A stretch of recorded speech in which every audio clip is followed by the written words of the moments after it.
আসসালামু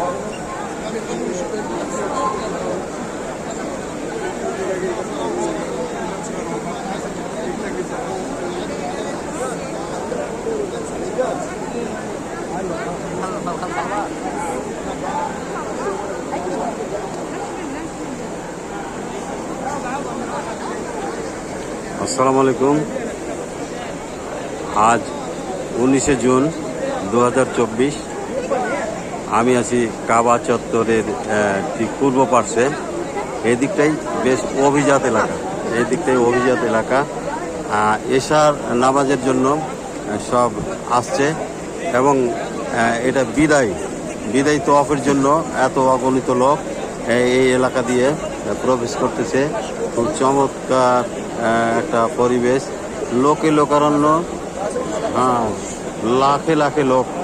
লাখো লাখো লোক আজকে এই কাবা চত্বর, কাবা গৃহে প্রবেশ করতেছে। সারাদিন এ পর্যন্ত প্রতি ঘন্টায় প্রায় লক্ষাধিক লোক বিদায় তওয়াফ করতেছে এবং সব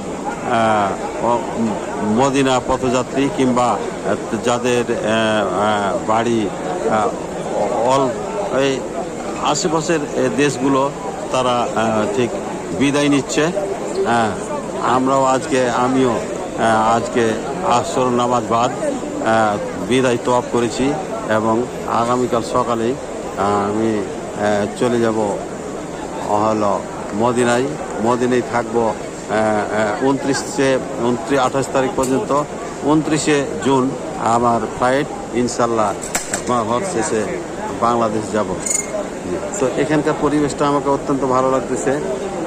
যে এই যে গরমের জন্য এই যে ভালো ব্যবস্থাপনা, এখানে ফ্যান চলতেছে, তোমার এখানে পানির ফোয়ারা দেওয়া হচ্ছে সুন্দর মানুষের জন্য।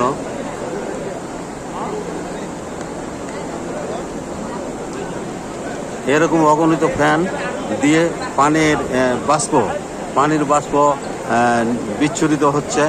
এটা একটা ভালো টেকনিক এবং গরম অনুভূত হচ্ছে না, মনে হচ্ছে এটা এসি অধ্যুষিত এলাকা। খুব সুন্দর দেখাচ্ছে। লাখো লাখো লোকের মধ্যে বেশ সকলেই যেন সহনশীলতা। এমনটি অগণিত লোক যদি একত্রিত হয় তাহলে কোনো জায়গায় হয়তো বা সমস্যার সৃষ্টি হতে পারে, মানুষে গন্ডগোল হতে পারে, কথা কাটাকাটি। এমনকি যে বাংলাদেশের জন্য যেটা নেতা বা পাতিনেতা এসে এখানে একটা গন্ডগোল সৃষ্টি করতে পারে, বা যাদের গায়ের জোর আছে রাজনৈতিকভাবেও এখানে প্রভাব বিস্তার করার একটা প্রবণতা আমাদের ওই এলাকায় থেকে থাকে। এখানে কিন্তু সেইটি নাই। এখানে প্রশাসনিক কাঠামোটা অত্যন্ত সুন্দর এবং সুশৃঙ্খলভাবে কেউ কারো উপর চড়াও হচ্ছে না, কেউ কাউকে অমর্যাদা করছে না, এমন একটা পরিবেশ বিরাজ করছে এই মক্কা নগরী। মক্কা মুকাররমার যে চত্বর এলাকা, এটি সত্যি একটা বেহেশতি এলাকা।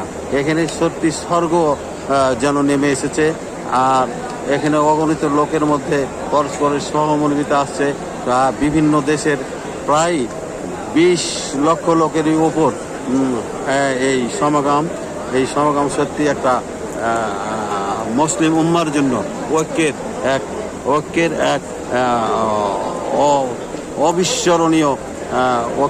এক অবিস্মরণীয় চত্বর। সারা বিশ্বের যে সম্মেলন, এই সম্মেলন মুসলিম ঐক্যের সম্মেলন, এটা সবচেয়ে বড় সমাগম। আমি সকলের দোয়া কামনা করছি। সকলের জন্য এই চত্বর থেকে আমি দোয়া করছি সকলের জন্য। আচ্ছা, আসসালামু আলাইকুম।